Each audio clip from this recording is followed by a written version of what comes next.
Ibu Elmia Sari, selamat malam Ibu.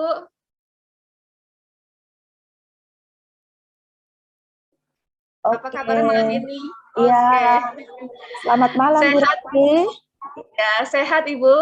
Alhamdulillah sehat Bu. Alhamdulillah. Tema yang akan disampaikan adalah pemanfaatan sumber daya alam untuk kegiatan, proyek, dan intrakurikuler.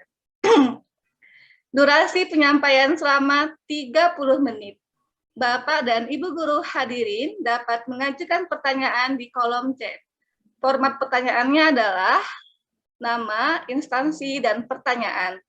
Nanti pertanyaan terpilih akan dibahas bersama narasumber pada sesi tanya jawab. Kepada Ibu Elmilia Sari, kami persilahkan. Alhamdulillah. Assalamualaikum warahmatullahi wabarakatuh. Selamat malam Bapak Guru, Bapak Ibu Guru hebat semuanya di seluruh Nusantara. Saya lihat tadi dari Sabang sampai Merauke. Iya, pada malam hari ini Bapak Ibu Guru hebat sudah berkenan hadir untuk belajar di dalam forum yang luar biasa ini, yakni Pekan Komunitas Berbagi dalam rangka memperingati Hari Guru Nasional. Baik Bapak Ibu, seperti yang disampaikan oleh Bu Revi tadi, saya adalah Bu Elmia Sari dari UPT Satuan Pendidikan SDN Wonokerto, Sukorejo, Kabupaten Pasuruan. Kebetulan saya mengampu di kelas 1 SD. Kelas 1 SD yaitu anak-anak yang masih sangat-sangat rentan dari TK menuju SD. Selain itu, saya dipercaya sebagai sosialitator program literasi nasional oleh Nyalanesia Bapak Ibu, yaitu program Gerakan Sekolah Menulis Buku. Tentunya hal yang sangat mengembirakan bagi saya karena diberi kesempatan berbagi praktek baik bersama Bapak Ibu guru hebat semuanya. Dan saya yakin apa yang saya sampaikan hanyalah setetes ilmu di samudra. Namun, mari kita berpegang pada moto kurikulum Merdeka Belajar, yaitu semua murid, semua guru. Saya belajar dari Bapak Ibu, dan Bapak Ibu belajar dari pengalaman yang saya miliki. Baiklah Bapak Ibu, sebelum saya memasuki materi, bolehkah kiranya Bapak Ibu menuliskan keresahan, kendala Bapak Ibu yang Bapak Ibu rasakan selama mengajar? Atau adakah dari Bapak Ibu yang mengajar seperti saya di kelas rendah? Boleh Bapak Ibu tuliskan keresahan Bapak Ibu waktu mengajar di kelas rendah dan bagaimana Bapak Ibu mengatasinya. Monggo boleh ditulis di kolom chat Bapak Ibu.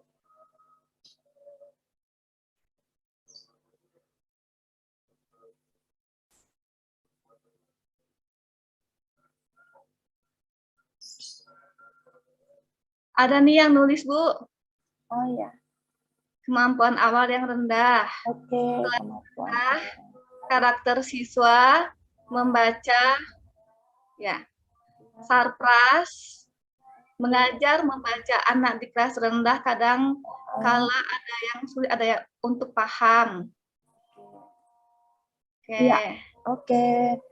Semua itu sama seperti yang saya alami.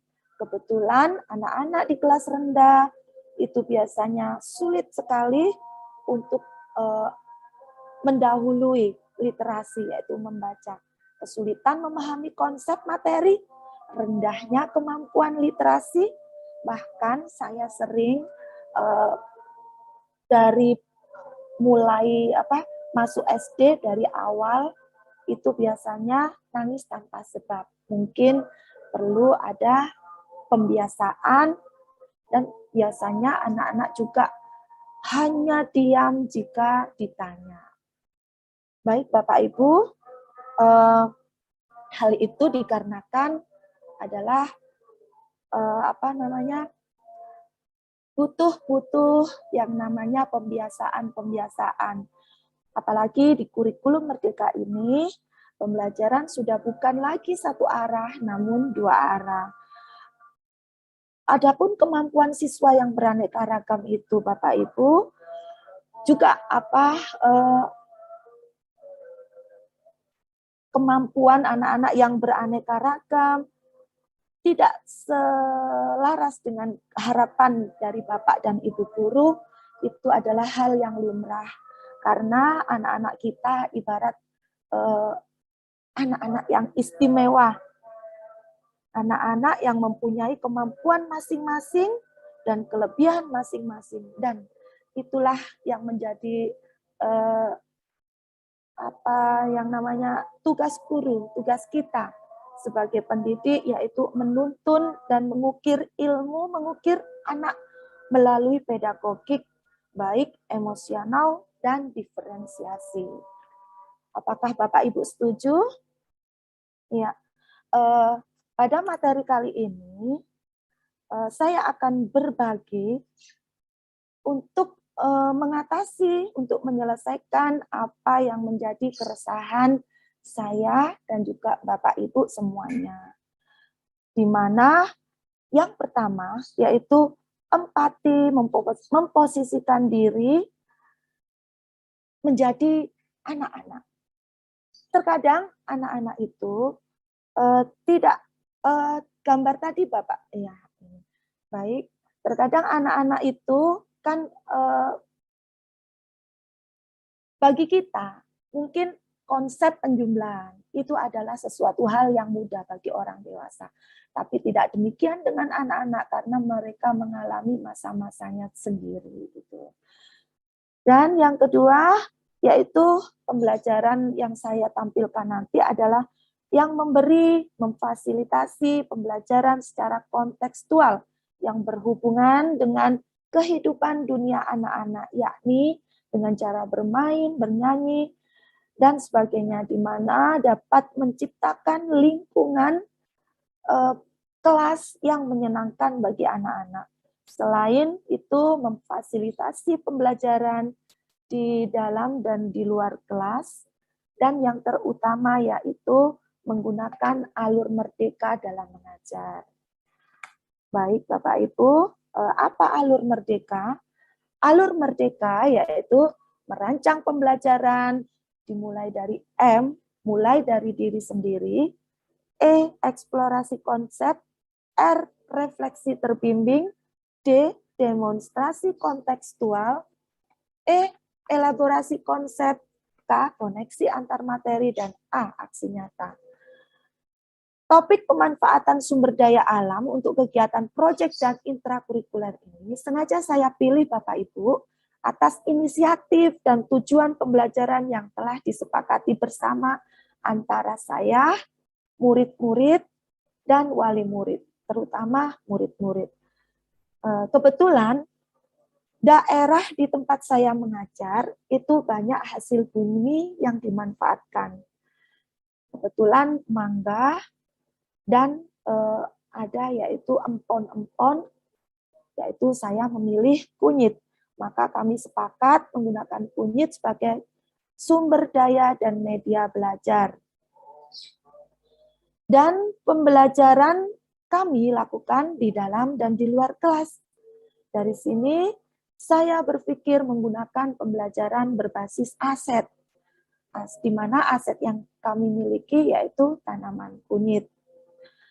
Pertama, gambar yang tadi Bu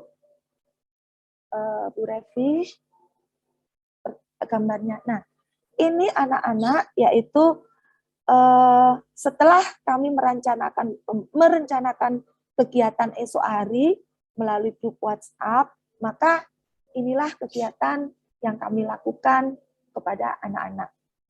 Pertama, memberi sarapan pagi pertanyaan terkait topik menurut pemahaman anak-anak.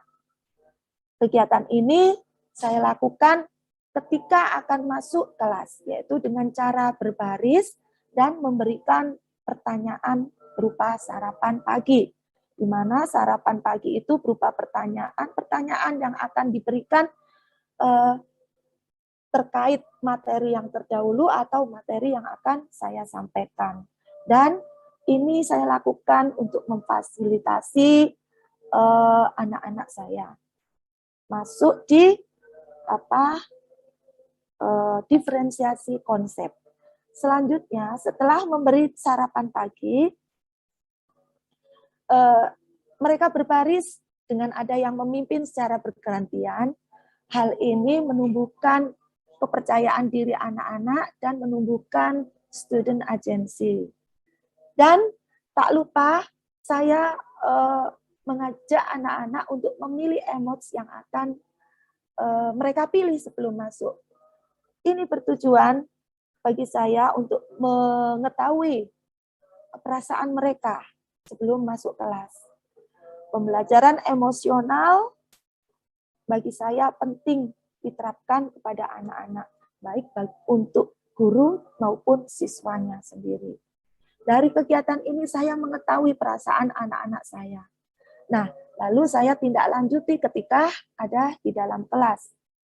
Di dalam kelas kami berdoa dan melakukan ice breaking. Juga ketika anak-anak saya tahu, oh ini anak-anak ada yang sedih ya, maka saya berusaha menghibur mereka dulu. Saya dekati supaya mereka siap untuk mengikuti pelajaran. Kegiatan selanjutnya yaitu membaca 15 menit, lalu mengeksplor pengetahuan anak-anak. Dan ini masuk di diferensiasi konsep. Sesuai kesepakatan, bahan-bahan yang telah dibawa yaitu gelas plastik dan tanaman kunyit atau bibit kunyit, maka setelah kami memberi pertanyaan pemantik dan menyampaikan tujuan pembelajaran, anak-anak saya bawa ke luar kelas untuk bersama-sama melaksanakan eksplorasi, yaitu mereka menanam tanaman kunyit. Selanjutnya, membagi kegiatan berdasarkan kebutuhan belajar anak-anak.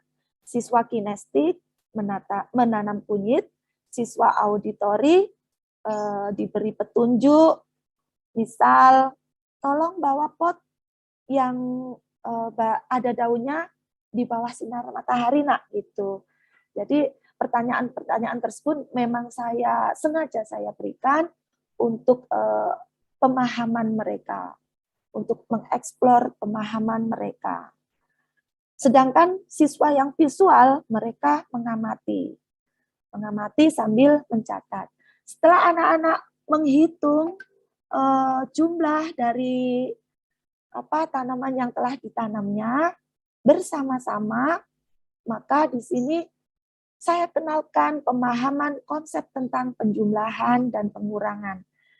Nah, ayo anak-anak, tanaman yang kamu tanam tadi berjumlah berapa? Punya temanmu, ditambah lagi punya temanmu lagi, gitu. Nah, setelah itu mereka berhitung. Kok sampai sini ya, Bu? Oke. Nah, ini anak-anak sedang berhitung. Nah, itu beliau belajar tentang konsep-konsep penjumlahan. Nah, ini untuk tanaman yang berdaun, ayo nak coba dibawa ke bawah sinar matahari. Dari situ anak-anak berpikir, kenapa ya kok tanaman harus dibawa ke sinar matahari? Menurut kamu kenapa, nak? Gitu. Dari pertanyaan-pertanyaan tersebut muncul juga pertanyaan-pertanyaan lain dari teman-temannya. Nah, ketika anak-anak mulai mengeksplor pengalamannya melalui kegiatan mereka, maka ada di dalam kelas mereka saling bertanya jawab. Untuk anak-anak yang pandai membaca dan menulis, mereka bisa membaca dan menulis hasil tulisannya dibaca. Untuk anak-anak yang masih di tengah-tengah kemampuannya, maka mereka saya beri pertanyaan sederhana, yaitu dengan menempelkan post-it. Sedangkan untuk anak-anak yang belum bisa, maka mereka bercerita. Gitu. Namun, slide selanjutnya, Bu, gambar selanjutnya. Nah, oh sudah sini ya. Namun begitu,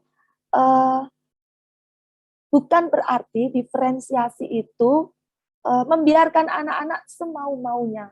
Tetap anak-anak kita beri pembimbingan secara khusus untuk yang luar biasa supaya supaya anak-anak mencapai tujuan pembelajaran dengan setinggi-tingginya. Itu. Nah, saya berpikir dari kegiatan intrakurikuler ini, Bapak Ibu, dari masalah-masalah yang kita ambil, kita tidak lanjuti menjadi suatu proyek. Nah, ini saya bicarakan dengan wali murid, juga anak-anak. Anak-anak, tanaman kunyit yang kamu tanam tadi ada manfaatnya loh. Ah, masa Bu Guru? Iya. Apa kalian ingin membuat atau meramu dari tanaman ini? Mau dong gitu. Jadi setelah itu saya mengumpulkan wali murid untuk melaksanakan kegiatan proyek selanjutnya. Intrakurikuler baik di dalam kelas maupun di luar kelas, jika kita kaitkan dengan pembelajaran proyek, bisa sangat bermanfaat bagi anak-anak. Di sini anak-anak berinteraksi, membantu orang tuanya memahami cara membuat minuman kunyit dari tanaman yang telah ditanamnya. Mereka tahu apa saja bahannya, bagaimana proses membuatnya, bahkan mereka bisa mengetahui manfaat tanaman kunyit bagi kesehatannya. Yang terpenting, anak-anak menjadi tahu bahwa Indonesia itu kaya dengan berbagai tanaman kesehatan. Ini menimbulkan rasa bangga dan cinta pada tanah airnya. Dan tentu saja Bapak Ibu, inilah akhir dari muara dari pembelajaran, yaitu tentang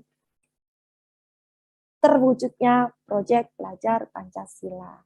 Bukan hanya itu, anak-anak juga memberikan minumannya kepada kakak-kakak kelasnya, supaya kakak kelasnya tahu apa yang manfaat apa dari tanaman kunyit tersebut kepada Bapak Ibu gurunya dan kepada teman-temannya. Slide selanjutnya.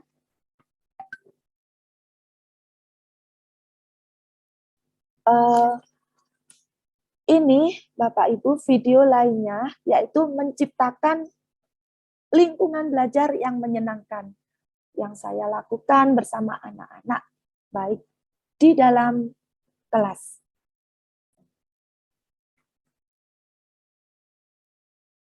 Tidak terdengar.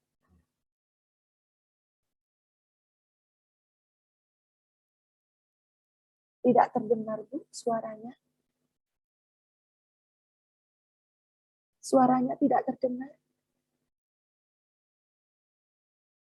Bu Revi, videonya tidak terdengar, Bu.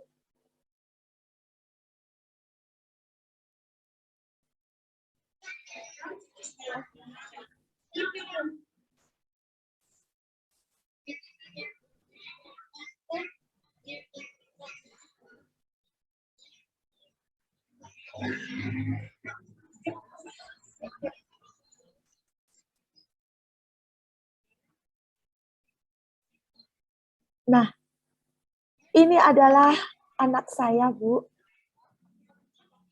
Oke. Kurang bisa membaca dan menulis, tapi dia pandai bercerita.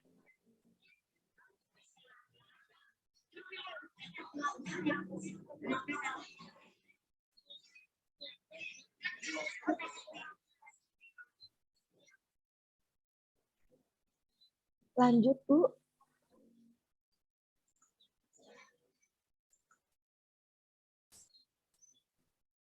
Ini cara saya berdiferensiasi kepada anak-anak yang masih belum bisa membaca.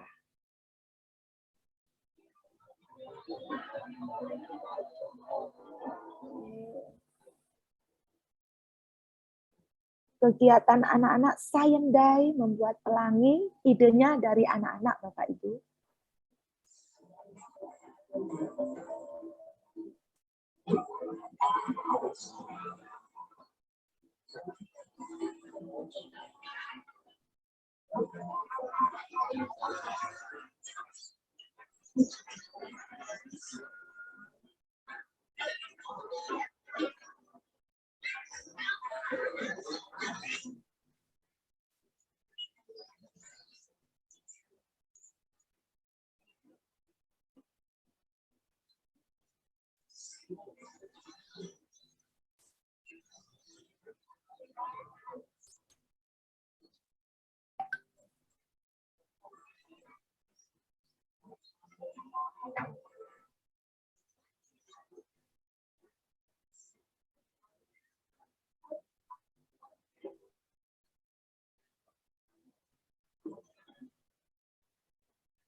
Putus.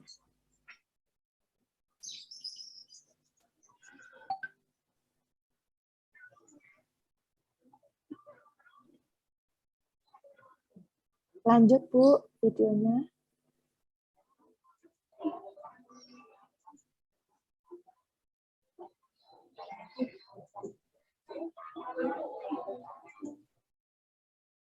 Nah, ini lucu ini. Nah, ini anak-anak saya beri untuk apa? Kalau hak dan kewajiban, mereka membaca sendiri Bapak Ibu dan bermain dengan teman-temannya. Nggak terasa seperti belajar. Jadi mereka seperti bermain.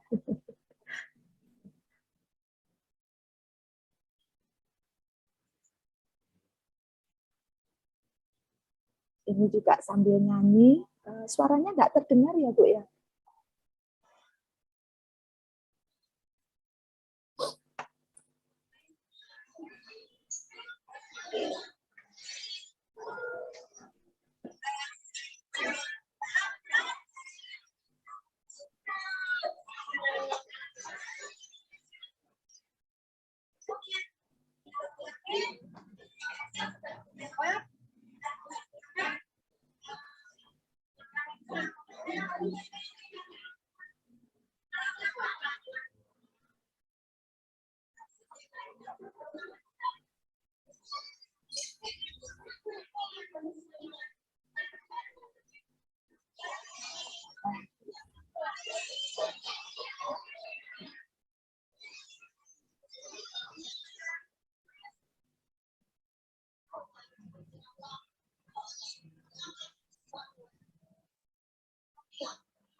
Iya, suaranya hilang.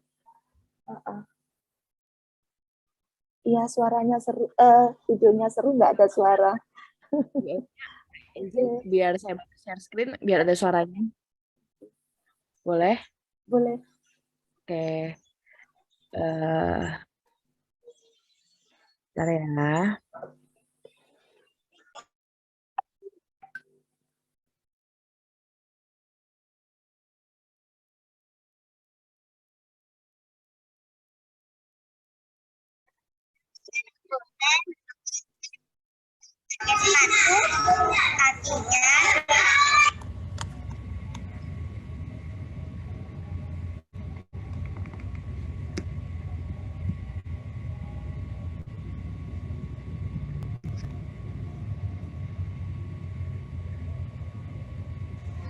Ada rambutnya bawa sepatu, yang pakai sepatu kakinya pakai sepatu. Rapunzel itu siapa, Ain? Rapunzel itu adalah putri. Iya. Nah, itu dia membawa tas. Cantik enggak? Cantik. Rambutnya bagaimana? Rambutnya panjang. Katanya Tinggal di mana Rapunzel? dari rumah istana. Oh, di istana. Kenapa rambutnya kok panjang Rapunzel? Untuk apa rambutnya? Itu pakai mahkota. Oh, pakai mahkota. Ya, ya.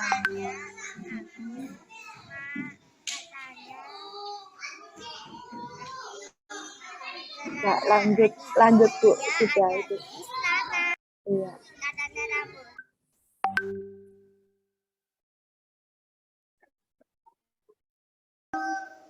Bersihkan tempat tidurku, iya. Oke, kalau tadi Tadi Elsa sudah menjawab aturan makan. Makan itu aturannya mencuci piring, kata Elsa. Kalau kamu apa, Nak? Mencuci tangan sebelum makan, betul? Betul, oke. Iya, dan sesudah makan. Tepuk tangan. Ganti grupnya Naura sekarang. Nama ibu saya Musfifatul. Hobi? Hobi saya menyanyi. Oke. Terus suku? Dari suku apa? Bakso, duren, mangga, banyak, suka banyak. Sama berapa? Suka duren. Kenapa? Tanya siapa? Oh, tanya Misbah. Misbah suka apa itu? Ayam kor. Ainul kesukaannya apa?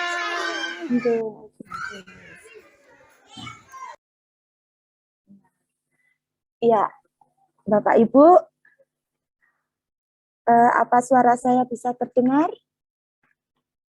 Terdengar, Bu. Oke, itu adalah kegiatan anak-anak waktu di dalam kelas. Jadi intinya alur merdeka itu tugas guru sebagai fasilitator yang dapat mengarahkan pembelajaran menjadi dua arah, di mana pembelajaran yang sangat menyenangkan anak-anak tidak terasa kalau belajar.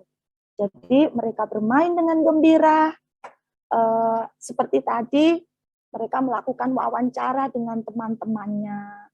Jadi kesukaan teman-temannya apa? Nah ini anak ini habis dibacakan cerita sama kakak kelasnya. Lalu karena dia tidak bisa membaca dan menulis, akhirnya saya minta, kalau begitu Ain suka apa? Bisa bercerita? Bisa. Lalu dia menceritakan apa yang dibacakan kakak kelasnya. Itu adalah program saya, Bapak Ibu, membaca bersama kakak kelas. Jadi tumbuh kasih sayang antara kakak kelas dan adik kelas. Itu yang pertama. Yang kedua, membantu adik-adik kelasnya untuk suka membaca, suka literasi. Dari suka dia belajar, akhirnya dia bisa membaca gitu secara perlahan-lahan. Ada buku pembentuk budaya positif yang saya berikan kepada anak-anak, di mana buku itu saya berikan di rumah. Jadi supaya saya bisa mengontrol bagaimana anak-anak perkembangan literasinya di rumah. Ini kegiatan membaca bersama kakak kelas di perpustakaan. Untuk kakak kelas menulis jurnal yang sudah dibaca untuk adiknya, sedangkan untuk adiknya berdiferensiasi, boleh membaca, boleh menulis kembali, dan bercerita seperti Ain tadi. Dan ini mereka, anak-anakku, mereka sedang melakukan kampanye, Bapak Ibu, kampanye menjaga lingkungan. Dan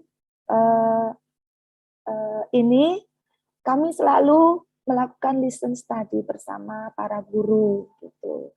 Dan ini adalah kegiatan pameran kelas. Ini kakak kelasnya tadi yang sedang promo mangga. Mangga adalah merupakan ikon dari daerah kami, di mana mangga alpukat namanya, Bapak Ibu. Banyak sekali tumbuh di daerah kami, dan ini kakak kelas sedang mempromosikan cara promo setelah mereka membuat makanan dari olahan mangga gitu. Next selanjutnya, Bapak Ibu. Nah ini dampaknya untuk murid memahami tujuan dan proses belajarnya. Mereka tahu bahwa tanaman kunyit itu manfaatnya ini, dan nanti ke depannya untuk masa depannya apa, tujuan pembelajarannya mereka tahu, jadi bermanfaat, oh bikin pelangi, nanti bagaimana selanjutnya mereka tahu tujuan pembelajarannya. Dampak kedua yaitu adanya perubahan karakter dan kemajuan belajar murid. Meskipun kelas tampak ramai, tapi anak-anak pembelajaran dua arah terjadi di situ, Bapak Ibu. Anak-anak aktif sekali dengan caranya, dengan happy. Murid-murid dengan dapat belajar dengan bahagia dan bermakna, dan menginspirasi rekan guru lain untuk menerapkan kurikulum merdeka di kelasnya masing-masing. Itu materi yang saya berikan, Bapak Ibu. Untuk next selanjutnya. Slide selanjutnya. Nah, ini adalah Kiki, Bapak Ibu. Walaupun waktu itu kan liburan ya. Nah, Kiki ini setiap liburan tetap ke kelas, ke sekolah untuk menanam, Bapak Ibu. Anak yang sangat rajin lah. Ini ketika akan pembiasaan sebelum masuk kelas, setelah senam, anak-anak bersalaman kepada Bapak Ibu guru. Meskipun pembelajaran sesuai zaman kita berikan, namun pembelajaran sesuai kodrat anak tetap harus kita berikan, yaitu dengan cara bermain dan menyenangkan. Nah, ini foto kami, para pendidik UPT Satuan Pendidikan SDN Wonokerto.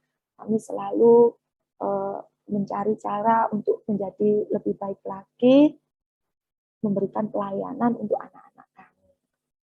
Siap, lanjut selanjutnya, Bu. Ini kegiatan kami di Puslah, karena kami juga di TPN 9 kemarin berbagi cerita. Baik, next.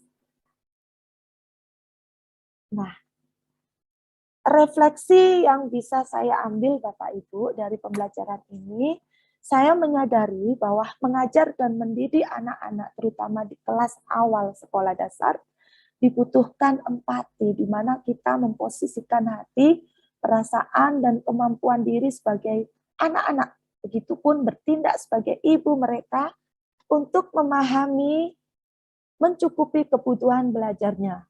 Keterbatasan bukan alasan untuk terus berinovasi.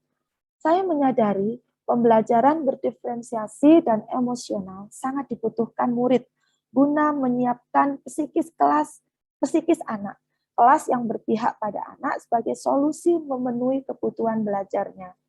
Saya sadar pembelajaran kontekstual yang dekat dengan kodrat alam dan kodrat anak dapat menciptakan kelas yang menyenangkan. Alur belajar merdeka sangat tepat sebagai panduan penyusunan kegiatan belajar berdiferensiasi, di mana anak-anak menemukan sendiri, menentukan tujuan belajarnya sendiri, sampai akhirnya mereka berhasil mengaitkan dan membuat aksi nyata. Alur belajar kegiatan proyek dapat dipadu-padankan untuk mendukung kegiatan intrakurikuler, kali ini tentang literasi dan numerasi. Kebetulan tadi literasinya tentang konsep penjumlahan dan pengurangan, dan literasinya tentang ciri-ciri makhluk hidup. Dari inovasi ini, saya belajar tentang pedagogik murid dengan pembelajaran emosional dan berdiferensiasi. Saya juga belajar tentang alur belajar merdeka serta kegiatan proyek dan intrakurikuler. Slide selanjutnya. Ada kata penutup dari saya, Bapak Ibu. Kita adalah ibu, murid adalah darah daging kita sendiri, dan PMM adalah rumah. Maka mari mendidik dan berinovasi di PMM dengan nyaman dan tanpa batas. Pembelajaran berdiferensiasi bagi saya adalah obat mujarab yang diberikan dokter spesialis untuk pasiennya. Tidak ada kesempatan untuk sebuah kelemahan jika semua dilihat dari sudut pandang positif. Inovasi dimulai dari diri sendiri. Terima kasih Bapak Ibu. Mungkin ada pertanyaan, bisa dibacakan Mbak Revi.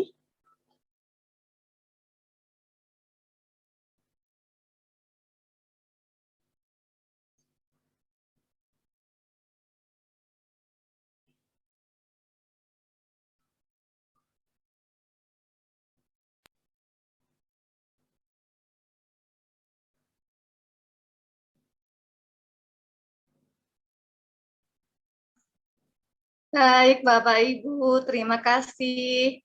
Demikian tadi penyampaian hebat dari pemateri kita, Ibu Emilia Sari. Kami ucapkan terima kasih. Sebelum masuk ke sesi tanya-jawab, pastikan Bapak Ibu untuk mengisi 2 tautan berikut ini. Tautan tersebut berfungsi untuk mendapatkan sertifikat serta voucher pendidikan dan apresiasi. Jika sudah mengisi formulir registrasi sebelumnya, silakan lengkapi tautan presensi yang hanya dapat diisi selama sesi webinar berlangsung. Tautan juga akan dikirimkan melalui kolom chat oleh panitia. Terima kasih Bapak Ibu. Pada akhir sesi kami akan kembali mengingatkan untuk mengisi tautan-tautan ini.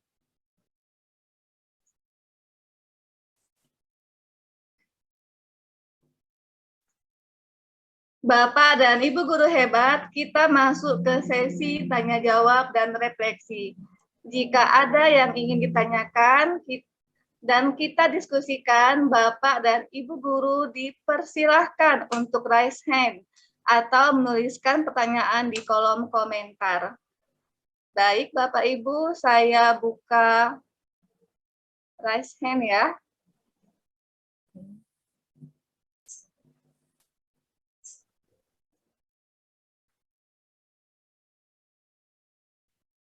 Ibu Erni Sarif? Ya, Ya.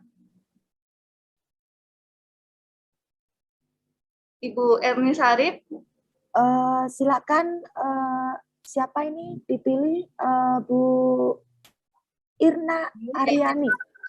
Sudah ada Ibu Erni Sarif, silakan Ibu. Oh iya, Ya, namanya hampir mirip sama saya ya. ya. Monggo, boleh. Terima kasih Bu atas kesempatan yang diberikan. Sebelumnya saya ucapkan terima kasih kepada pemateri bahwa apa yang Ibu presentasikan itu sangat luar biasa. Itu sangat memotivasi saya Bu untuk melakukan pembelajaran yang lebih baik lagi.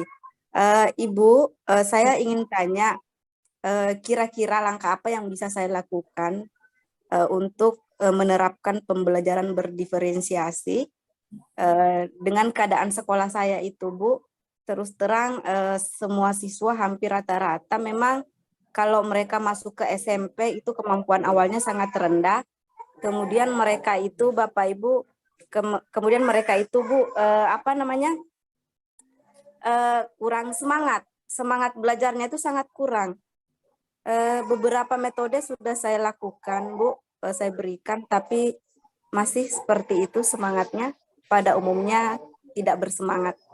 Kira-kira tips-tips apa yang bisa saya lakukan Bu? Oke. Terima kasih atas pertanyaannya. Ibu siapa tadi Bu?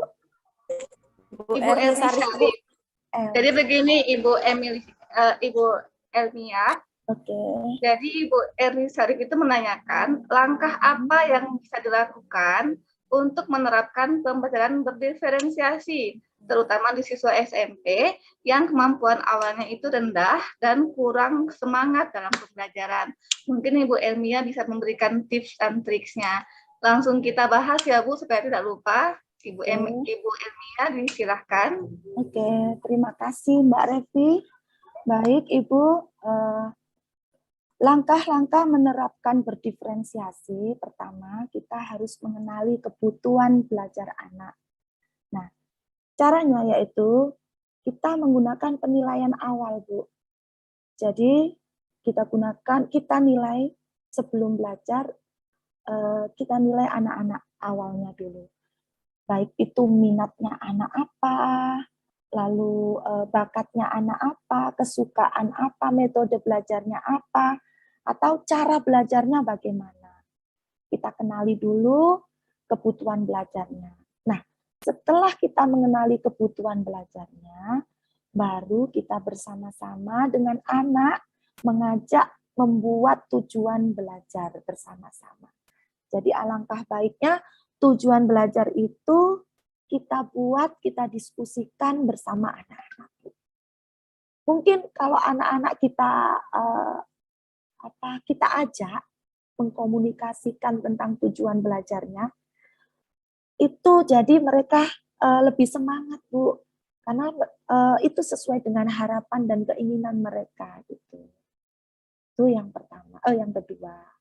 Dan selanjutnya setelah Ibu mengenali kebutuhan belajarnya, anak-anak dilibatkan dalam membuat tujuan pembelajaran, selanjutnya baru kita membuat rencana pembelajaran sesuai dengan kebutuhan anak-anak tadi, Bu. Itu jawaban dari saya, Bu.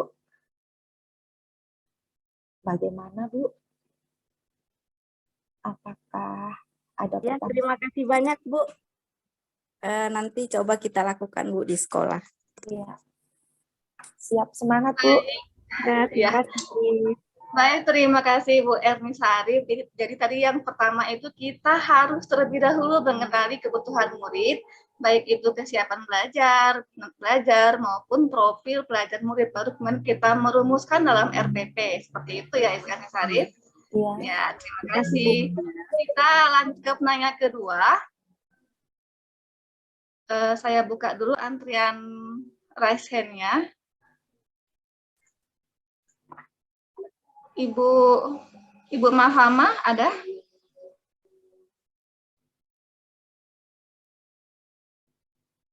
Ibu Diandri ada? Ibu Diandri boleh? Oh ya, Pak Suparno ya dari Empat Lawang atau Ibu Diandri. Ini dulu, Ibu Diandri dulu ya. Ibu Diandri boleh di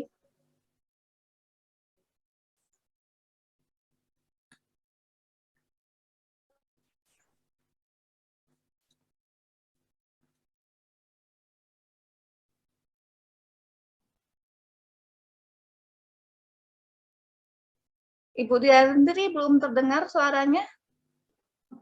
Ya, halo, Assalamualaikum. Ya, udah. Baik, terima kasih Ibu. Boleh, silakan.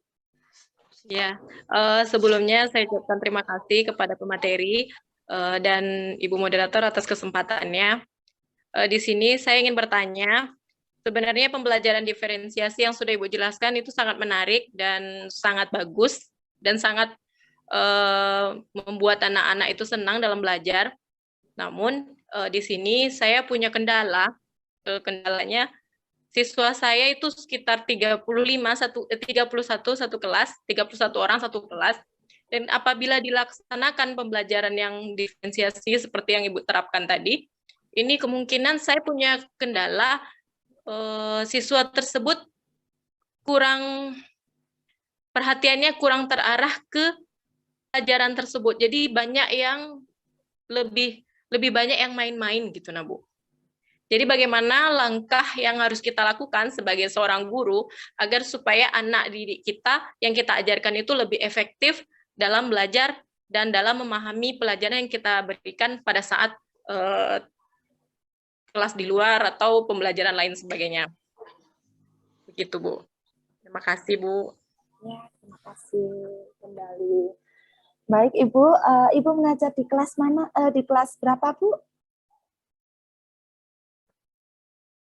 Bu Diandri? Cek. Apakah boleh saya tahu Ibu mengajar di kelas berapa, Bu? Kelas 3, Bu. Kelas 3 SD. Kelas 3, ya. Oke. Iya, kelas 3 SD jumlah murid 31 ya, Bu ya. Siswanya kurang terarah. Memang itulah susahnya mengajar di kelas rendah ya, Bu ya. Sama seperti saya, Bu. Murid saya 45, Bu. Satu kelas. Kelas 1 isinya 45. Nah, itu memang kadang kita bicara, anak-anak ada yang main sendiri, ada yang kotean, kan gitu ya, Bu ya. Terus nggak bisa diem, aktif ke sana kemari. Nah, itu anak-anak. Dan saya memang, ya itulah karakter anak-anak, Bu. Jadi, kalau kebanyakan kan kita kenali anak-anak kita, ada yang kinestetik, auditori, atau visual tadi. Yang anak-anak diam, saya biarkan diam. Yang kinestetik, saya suruh untuk berkegiatan, Bu. Itu. Jadi, kalau disuruh diam, nggak mau dia. Maunya kotean atau apa-apa. Pokoknya nggak bisa diam. Jadi, itu bukan suatu cara saya untuk mengontrol kelas, supaya nggak terlalu seperti itu. Yang pertama, yaitu membuat kesepakatan kelas, Bu. Itu. Kita buat perjanjian. Nanti kalau saat pembelajaran, Bu Guru tahu kamu suka ini. Makanya nanti untuk anak-anak yang suka kinestetik, saya berikan pembelajaran yang memang banyak gerakannya gitu. Sedangkan untuk anak-anak yang diam, ya saya beri pembelajaran yang lainnya, mengamati atau apa. Kesepakatan kelas saya bacakan ketika setelah membaca doa. Kesepakatan kelas mereka yang membuat sendiri di awal tahun pembelajaran, Bu. Kesepakatan kelas tersebut terdiri dari beberapa poin kalimat-kalimat positif yang menurut mereka itu adalah nilai-nilai kebajikan yang ada di mereka sendiri gitu. Jadi guru hanya memandu kira-kira kamu ingin kelas seperti apa anak-anak itu. Memang sih enggak bisa selamanya kondusif, Bu. Setengah jam aja sudah rame lagi. Karena memang anak-anak intinya itu anak-anak itu kebiasaannya ya suka bermain itu, Bu. Bagi saya yang terpenting meskipun anak-anak aktif seperti itu, mereka saya tanya ternyata paham gitu. Dari kegiatan bermain, dari apa tadi kegiatan, aduh enggak ada yang lari sana lari sini, tapi ketika saya beri pertanyaan sesuai dengan materi yang tujuannya tercapai, mereka bisa. Bagi saya enggak apa-apa, Bu, itu. Memang anak-anak seperti itu suka bermain. Namun untuk membuat kelas lebih tertib lagi, kalau sudah keterlaluan, saya hanya ingin mengingatkan aja, anak-anak tuh yang di dinding itu tulisan siapa? Siapa yang buat ide itu? Saya, Bu Guru, coba dibaca kembali. Iya, taat tata tertib.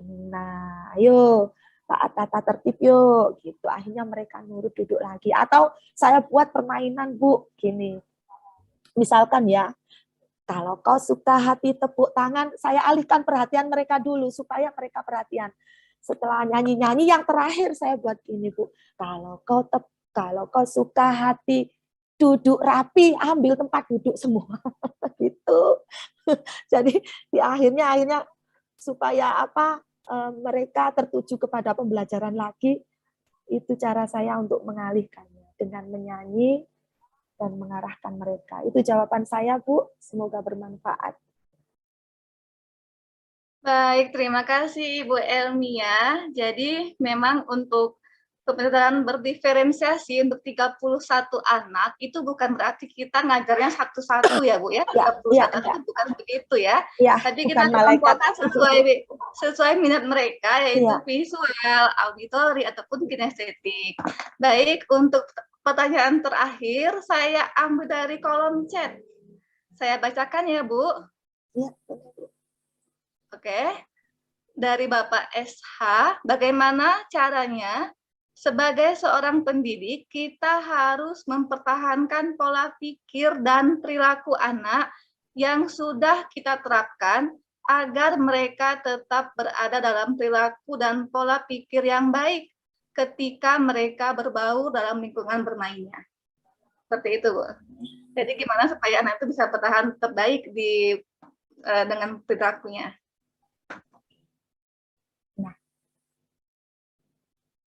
Yang pertama adalah, baik saya jawab ya Bu ya. Dari Bapak siapa tadi Bu? Dari Bapak siapa?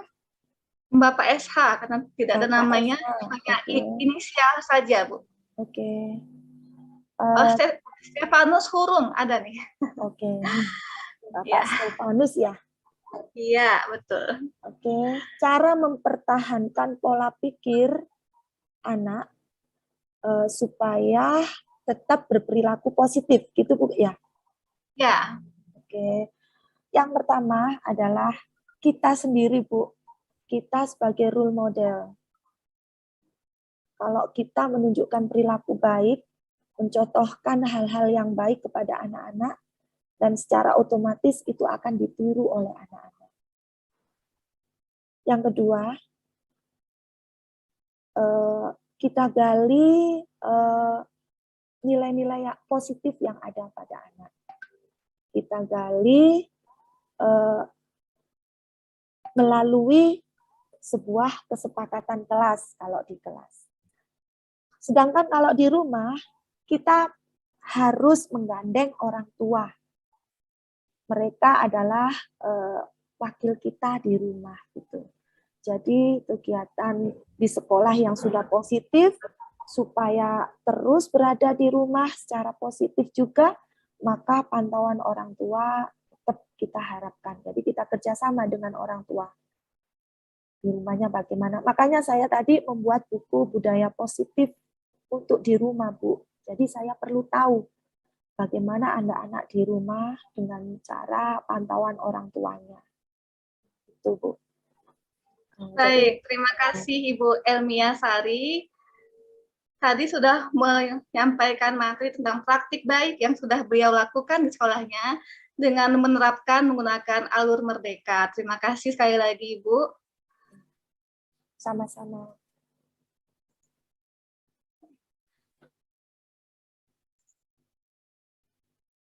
Baik, Bapak Ibu hebat. Demikian tadi sesi tanya jawab dan refleksi kita pada hari ini. Mohon maaf belum bisa menampung semua pertanyaan karena kita dibatasi oleh waktu. Terima kasih sudah berbagi bersama kami. Untuk melengkapi kegiatan di Pekan Komunitas Serentak Berbagi, voucher apresiasi akan diberikan